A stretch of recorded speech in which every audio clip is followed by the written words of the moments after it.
Ebiseera ebisinga obutambi bw'obuseegu buno bugenda okubeera nga bugwawo.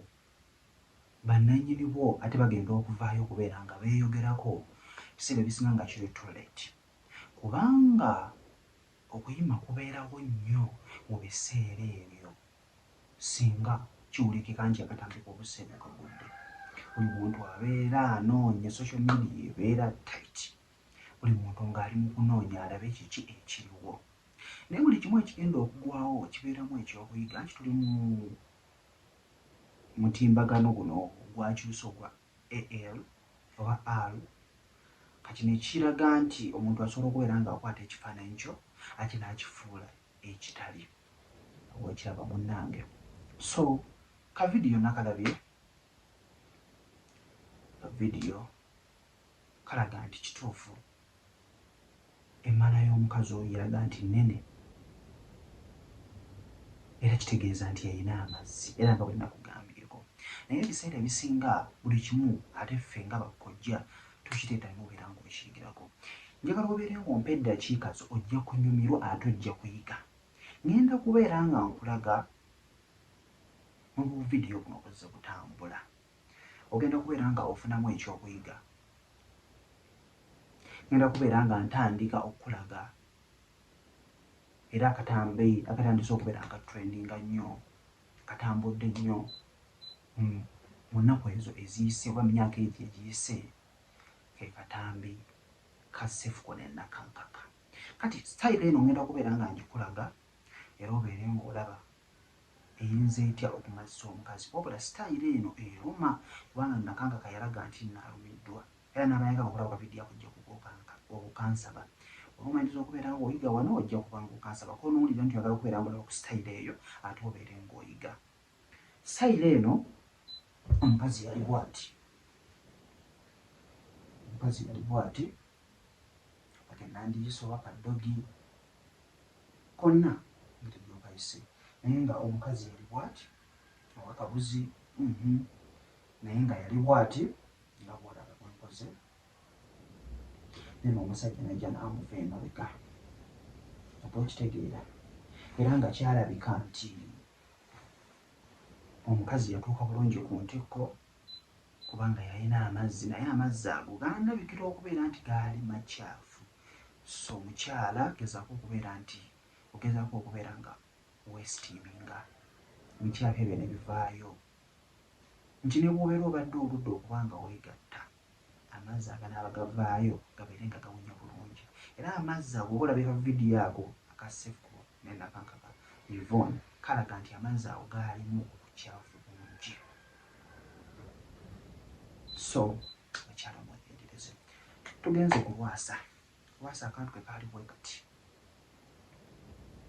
Kaali bwe kati nga katono, omusajja gwali eyo oba oyina nga katono ojja kuba ng'onoonyaako mbeere nga nkuba ku magezi.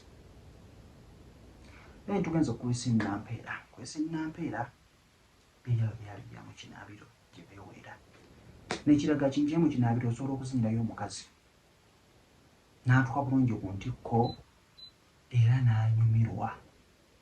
Okiraba. Tugenze ku baana b'ekitende abamu baali mu bbaasi, abamu akalala kaalabikira nga bayimiridde. N'ekiraga nti omukazi osobola okumuzinako ng'akoze eki? Ng'ayimiridde asobola okunyumirwa. Then katambi kyawo akalala. Diana Nabatanzi mulimu obukadde nnyo ng'amu gye tunnaba na kujja kuno. Okiraba. Bungi. Ani omulala ayo omuyimbi omulala awo? Muyimbi ki omulala? Yayimba mu biyite gweyagala muwaane. Omukyala oyo erinnya ageerabidde. Oyo naye akatambi ke nako ne kafuluma. Then Diana Nabatanzi naye yatulaga ekigambo ekyeru. Bungi byonna ofunamu ebyokuyigiramu. Naye nga then Pretty Nicole ng'ali mu kinaabiro naye n'agezaako okubeera ng'atulaga bw'ali. So byonna obadde nga tubiraba naye ate ofunamuko ekyokuyiga.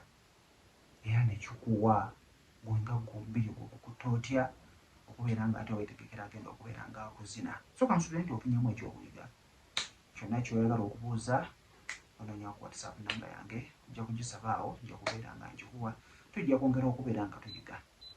Kabala ekigeeseza kino eno okubeera nga nkumanyisa nti emisomo kwegiri egy'okubeera ng'oyiga teweetuulako. Naye ebiseera ebisinga bino ebintu ebigwawo ate ng'ofunyira ebyobuyiga ate n'osanga n'omuntu ayinza gw'oyinza okugamba ekizibu kye.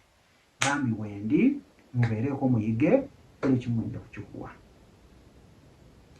Akatambi ka leero kasesa naye ate bw'obadde oweetegereza nnyo kiraga nti feesi eno eteekeddwako obuteekebwa ne ALVR. So nga nze naye tujjukira ebintu ebitambula, ofoosa omuntu asobola okukuttira erinnya lyo nalowooza nti tojja kuwangula mu kalulu, ate n'oyitira awo ebiseera ebisinga. So simanyi oba baakikoze, naye ebiseera ebisinga nange nsobola okugamba kanti akatambi k'obuseegu naye ng'oluusi nina kyenjagala. So either erinnya lifa oba litumbuka. So byonna bya mukisa. Kati simanyi baapanze ki kuba nti mwaka ogujja weekali kabonkona. Mbeere bulungi, mbagala nnyo mambiri balabika okubeera ng'osubscribinga. Turning on ka bell icon, ngenda kubeera nga nkulaga awo basemba engeri gy'otandika on ka bell icon. Mbeere bulungi, mbagala nnyo.